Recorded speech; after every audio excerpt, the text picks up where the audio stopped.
I'm here sitting in front of you in Michigan making videos for you about all these crazy ass people because of her. Ain't that a bitch?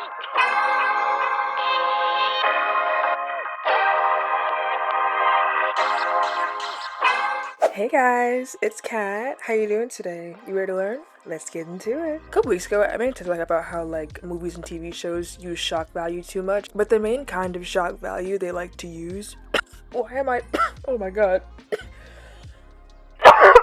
Coronavirus! The main form of shock value they usually like to use was incest, and the examples that I used was my experience with historical shows, and that's totally it is what it is. With certain TV shows and with certain families marrying each other, it is kind of implied they're already related any kind of way, because all the monarchs in Europe are more or less related, and then when you have a whole bunch of noble families at the same court, they're all related too, so everybody a cousin for real. But I say all that to say, today we're going to be talking about the Habsburg family.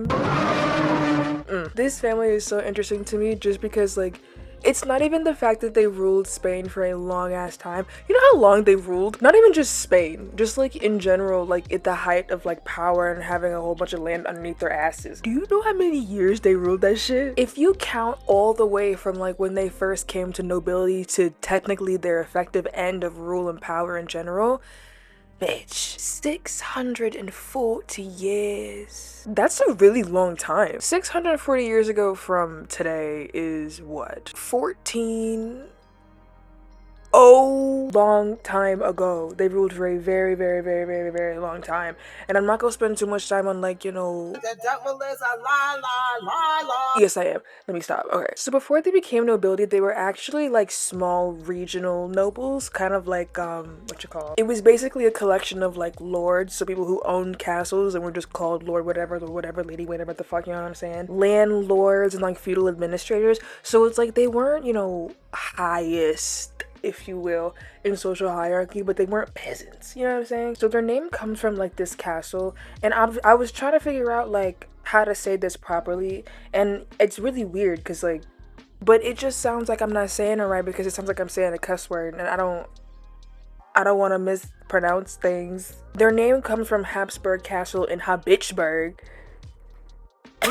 which was built around 1020. So in 1273, Rudolph I of Germany was elected king of the Romans, and this angered a lot of people because no one knew who these guys were. Like I said, they weren't noble yet. They just, had some castles that could pay for the rent. That was it. So basically, it was a nobody who was now king of the Romans. King of who, bitch?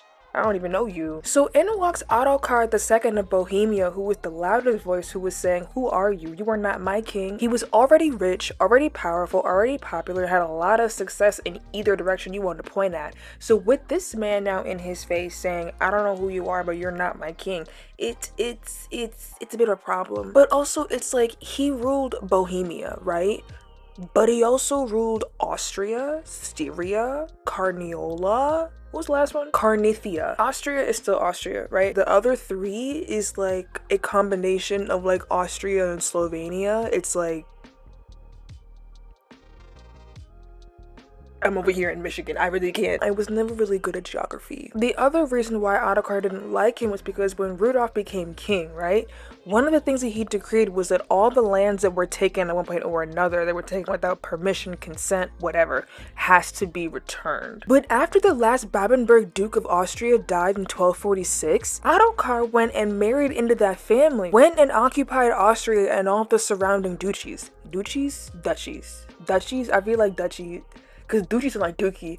It's definitely not duchy. But this is the thing. The lands that he was taking were imperial fiefs, meaning only the emperor or the king or whoever is the higher up can buy and sell and take those lands. So he didn't have the right to do that. So now that Rudolph is sat here being alright, I'm king now, so give me my shit back, Ottokar is nigga, who the fuck are you? You're not getting your shit back. So it was a combination of him not wanting to give it back, and then Rudolph being well, I'm gonna come and take it then, and him being well, come and do it, bitch. And then also Ottokar being you know what?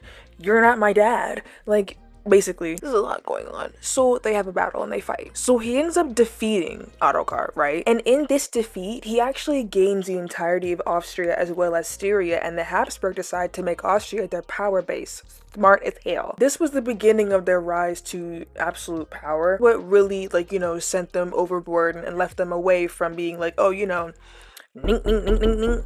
Rent is due today, where's it at? That's not them anymore. It's important to note though, although they absolutely at like one point or another low-key conquer Europe, it wasn't in the violent way that you would think most monarchs or most families trying to get up in the world would do. They just was like, you know, let's just have a bunch of fucking kids and then marry them off into prominent families and see what happens. They did the Queen Victoria route and it worked out for them flawlessly. Enter Miss Gertrude of Hohenberg, okay? Baddie. One of the main things that really helped Rudolph get elected king of the Romans, considering, like I said, this is a family of fucking nobodies, was his marriage. And this is the marriage that really first popped off the Habsburgs and set them into a whole new level of elite society. So the Habsburgs before this marriage were minor Swabian counts, but when little Trudy came up in here and married Rudolph, her family is old high nobility in Swabia. And also Swabia is actually just like modern day Schwaben. It's this little area in Germany. Yeah, very cool. You know, Germany's cool, you know. I took a German class once.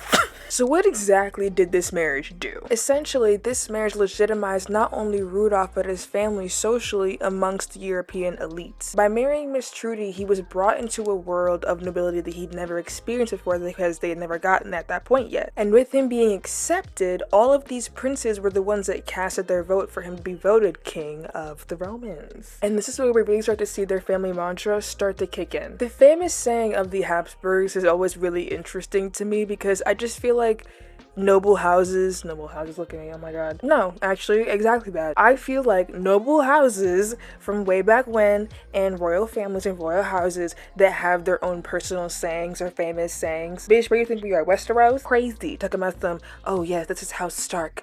Winter is coming. This is House Greyjoy. We do not sow. This is House Baratheon. Ours is the Fury. And this is House Habsburg. Let others wage war. You, Fortuna Austria, marry. This is House Carter. Put that bottle in the recycling bin. Like, I think it's really cool, but I also think it's really funny. So because the Habsburg prioritized marriage over dumbass shit like war, they had a lot of marriages in general, but they also had a couple that were so key to get them where they wanted to be.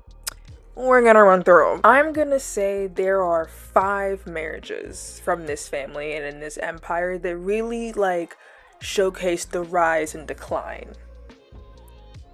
Yeah, let's get into that. So in 1274, we have Albert I of Germany. What's that, Birdie? And in this marriage, he marries Elizabeth of Aritzia Tyrol. I almost said Tyrell at first, and then I almost said Tylenol. This is like the third take I've done on this shit. It's just, I've not even been filming for a long time. Like, why can I not speak right now? So do you remember when I said the first marriage really propped them up into European nobility, gave them Austria? So even though Rudolph had that because of his marriage to his wife, that was all cool, that was all dandy. But this marriage secured Austria to be a hereditary Habsburgian bitchy lamb, bro.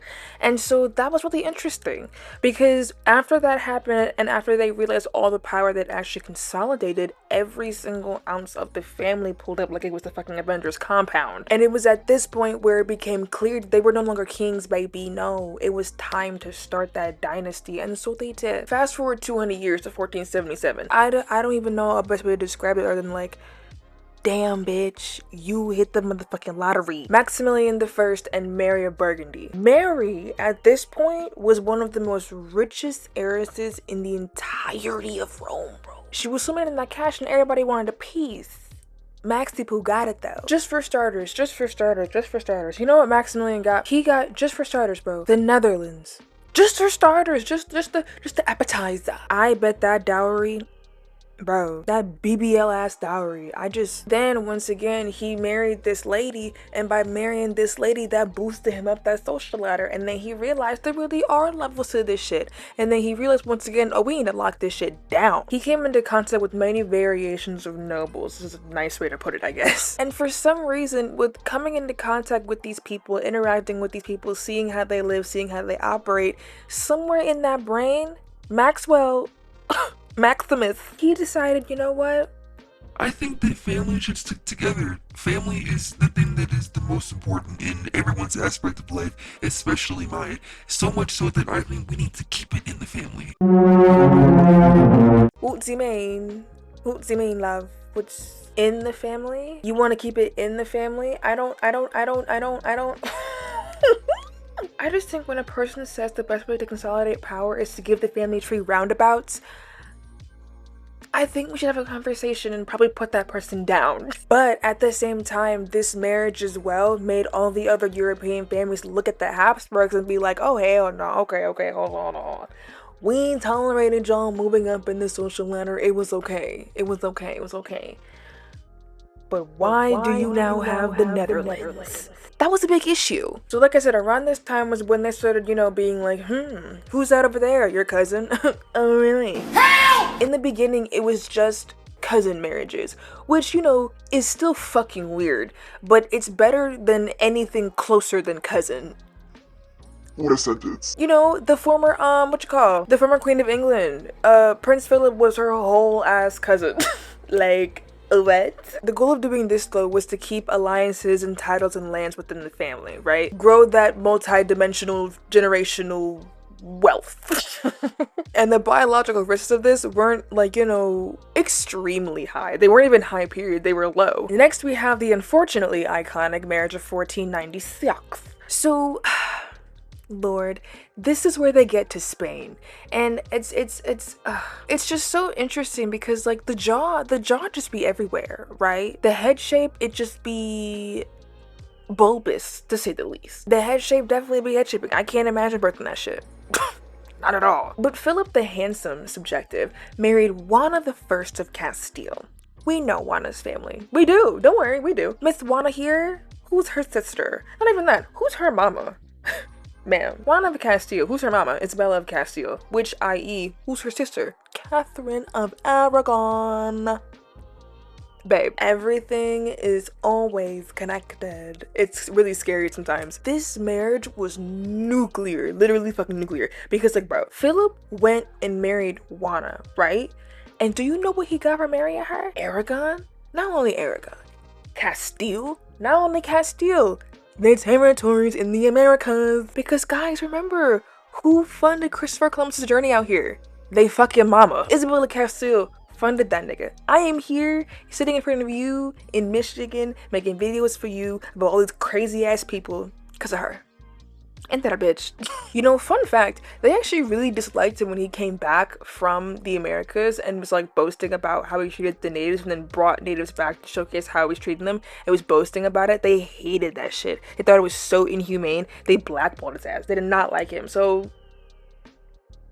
snaps for you. So let me explain to you what this actually meant in terms of what Philip was actually ruling over as soon as they got married. Spain, Austria, the Netherlands, parts of Italy, the Holy Roman Empire, bro, and parts of the New World. They were in their bag.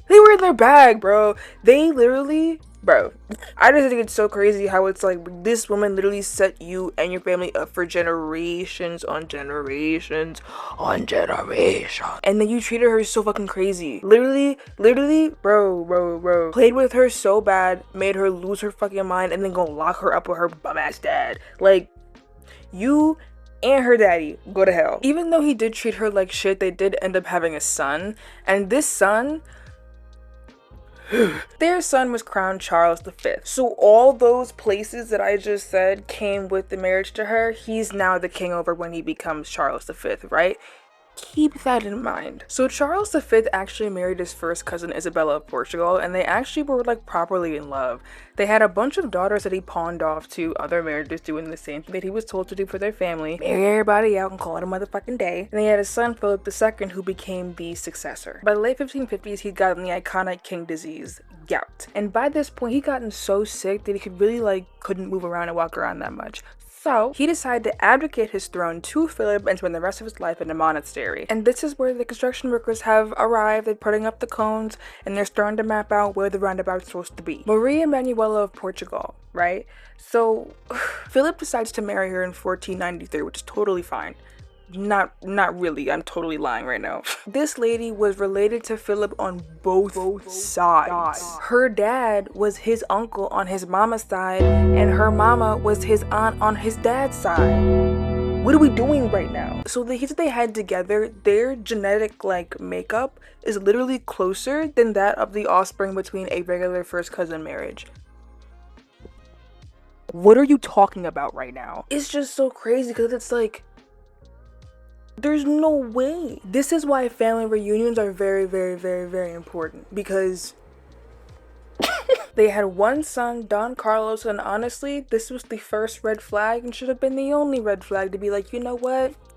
Maybe we should start marrying outside of our bloodline, yeah? He was very violent and very unstable, probably had ODD or something, and had severe physical and psychological issues. It was an absolute mess. And he died pretty fucking young and under mysterious circumstances, meaning either he died of his afflictions or somebody smothered his ass in his sleep. But he lived longer than his mama did because she died shortly after childbirth. That's what happens when you try to birth Aquaman. He actually married 3 more times. It was real quick. After her, he ended up marrying Mary the First, because they were just like, oh yes, Catholicism, bring it back, bring it back, bring it back. What's going on? Who's Mary the First? It's King Henry VIII's daughter with who? Catherine of Aragon, bro. And so they went up there to be like, we're gonna bring Catholicism back. Spain's gonna bring it back. Spain didn't bring shit back. And so the marriage did not end up working out. After Mary died, he then went on to marry Elizabeth of Valois. Technically, it was a happy marriage, but it produced no sons, all daughters, and then she ended up dying as well. Then finally, he ended up marrying Anne of Austria, His niece. You probably have clear, vivid recollection of your sister being pregnant with your wife. Why is that a sentence I just said? It's always been nasty niggas. It's always been nasty niggas. Cause the marriages in this family where it's uncle and niece have always floored me more than anything else. Because it's like, bro, you probably knew this person's mother when they were carrying them. And here you are talking about it's our wedding night. Hey yo, what the fuck? Holy help! And at this point, the incest was getting so crazy. Folks were coming out looking so crazy. This marriage, they had to get papal dispensation for this marriage. You know how they had to get papal dispensation for, Henry VIII's marriage to Catherine of Aragon because she was married to his brother? That makes sense. That's okay, cool, I got it. They had to get papal dispensation because they were too closely related to each other. And then it was granted. Life back then, is this the real AI? I think this is the real AI. Like, none of this makes sense. How you finna sit here and say, oh, I don't know, a marriage between this guy and this girl, they're a little bit too closely related.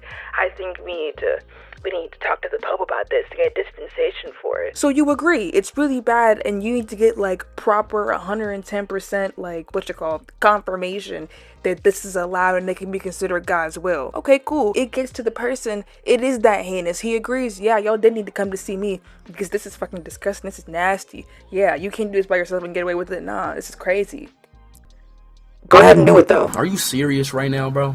It's not a real place. It's just not a real place. And then it was at this point, you know, we already saw what happened between you and your basically twin when y'all tried to have a baby. First of all, she died shortly after. Second of all, that little nigga was crazy. We can't be doing this in the family realm. So then the family tree starts folding it on stuff like an origami piece, and now we're just kind of fucked. Because now we're entering the 1600s, the literal disaster era of this entire fucking family. Incest is no longer something that happens, you know, once every year, twice over there, maybe once, maybe twice, maybe 3 times. Nah, it's systemic. They repeatedly married first cousins if they could figure out if they were first cousins. Sometimes they were too close to be first cousins. And then they kept marrying uncle and niece for generations and generations and generations. The last marriage before we leave this like century that like really popped them off, I feel like, because he was doing all this but they had other stuff going on. By the late 1550s, he got the iconic kingly disease, gout, and decided, you know what? I am too ill. Like, he really couldn't get it, move around, couldn't do anything for real. So, he decided to abdicate his throne and split his empire. Spain was given to Philip and the Holy Roman Empire was given to his brother Ferdinand. Now, Ferdinand really ate with this and took one for the team for real, because this is another one of the marriages that I think I told y'all really put the Habsburgs on the map. Y'all remember Ottokar, Bohemia, that we were fighting before? So, you know how when we fought him and we won, we got Austria and we got Styria, but we didn't get Bohemia. Now we got Bohemia. Enter Anna of Bohemia and Hungary. In 1521, she and Ferdinand actually went and got married. You wanna know why this was so cute? Her older brother was ruling over all that they had, right? But he did not have a single fucking heir. So as soon as he died, guess who the crown passed to? Ferdinand, i.e. the Habsburgs. And this family inherited both crowns of Bohemia and Hungary. This is crazy. Like, I can't imagine seeing this in like real time. You know what I mean? Like, if you like could never age, you know what I'm saying? And you watch them start with marrying an old girl all the way to like just this point, not even at the end of their like, you know, whatever the fuck when they were like dying and shit like that. Just this point. Crazy. But this expanded their influence into Central and Eastern Europe, and also provided a really good buffer when the Ottoman Empire was like, who the fuck are y'all? And they was just like, hey, we're the Habsburgs. And here we have the final marriage that really is the beginning of the end of this empire, which is crazy because an empire that reigned for over 600 years, that's a glorious ass empire, and y'all just had to sell it.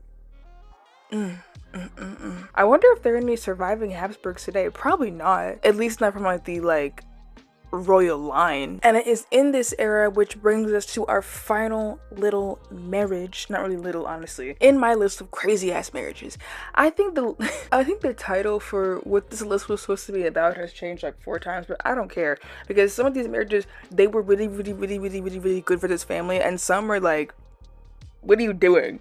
And Sir Philip IV of Spain and Mariana of Austria. The year is 1649. What's going on in 1649? For the very first time in European history, a monarch is executed by his own people. Charles I of England was deadass like tried, found guilty, executed like fully. Not gonna lie, niggas are also mad broke this year. 30 years of war just ended last year. Niggas are like, oh my god.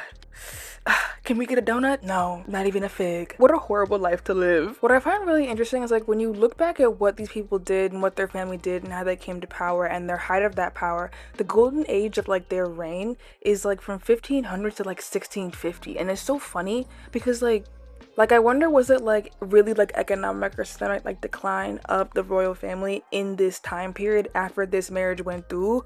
Or we're both looking at them and being like, why do y'all kind of look alike? And you know what else is so great, guys? Once again, this is a marriage that needed a papal dispensation because the Pope, like me, was like, were you not at the birth? Why are you trying to marry this woman you watched come into the world?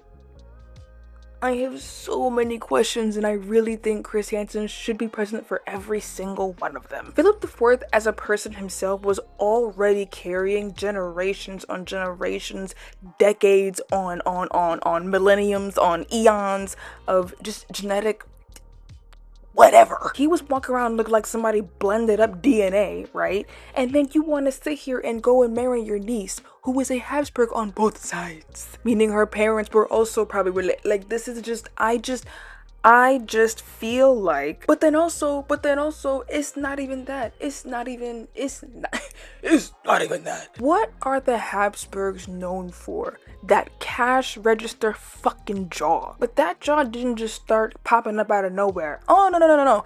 There is a gradual, like, procession of how these jaws came to pass. I'm gonna figure out a way to show y'all, but I'm not gonna go through every single one. But there was, like, a gradual thing.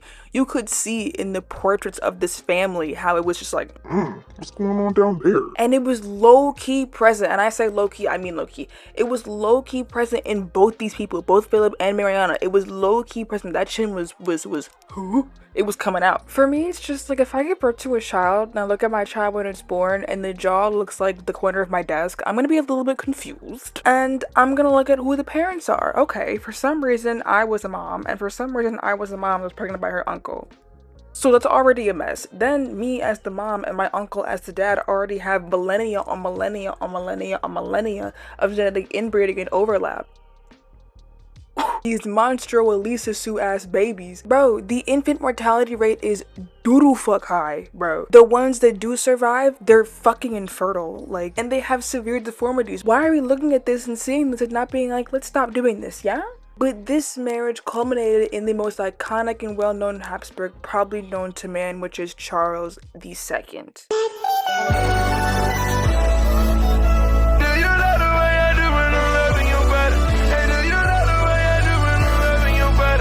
I literally told my mom I was doing a video about this family and she was like, who were the Habsburgs? And literally all I said, I was like, you remember that painting of that man I showed you with that big old jaw, how scary he looked? And she was like, oh, yeah, I remember him. She got shivers just thinking about this man. And what's crazy, and I think I know why, because I told her that when they did these portraits back then, no matter who you were, when they did these portraits back then, they put every ounce of effort into making these portraits better.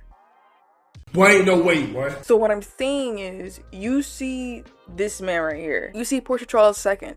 And keep in mind, we're looking at it being like, girl, what the fuck is that? That's him being made to look better. What's tea here? He had 2 wives and it was never consummated because, girl, who's getting wet for that? I know I'm not. So, you know, that was that. And as soon as he died, he had no heirs. So what happened? A glorious succession war. I'm not going into that. That's gonna be a separate video. To me, it makes no sense though, low-key, why there was a war. Because, like, you saw this man. This man, Charles, couldn't eat, couldn't speak, could barely, like, breathe properly. Why was the question of succession not brought up when we realized this man couldn't say uno, dos, tres? I don't understand. Like, as soon as that was clocked, I would have been like, right. So when he keels over, who are we putting on the throne next, please? Was my hair up here the whole time? Why are you airborne? And I just think it's so funny because these things really tried saying, we're not doing any incest. We're not marrying cousins and uncles and nieces. What are you talking about? If there's no incest in this family, why does your child look like an American Horror Story monster? Quickly.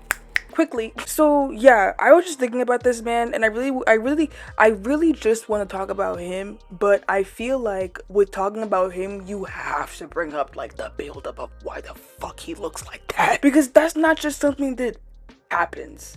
You know, like it's just not. I was thinking about adding a bit about his autopsy, but I think that'll also be a separate video because that's the video where it's like, trigger warning. So, but yeah, what the fuck is this family, bro? Like, this family really thought they were the Targaryens. Like, deadass. Even the Targaryens had crazy ass people. Even the Targaryens had people where it was like, yeah, you're born out of incest, and baby, we can fucking tell. Even the Lannisters had that shit. Now, you know, it may have skipped 2 generations, only hit Joffrey, didn't hit Marcella and Tommen, thank the gods, but it's like, oh my gosh. Leave your family alone. You know what? That is the lesson for today. Leave your family alone. If you have to worry about whether or not they're going to be at your family reunion, you shouldn't be talking to them. Yeah, but we're gonna see who's next. We're gonna see who or what is next because there's just...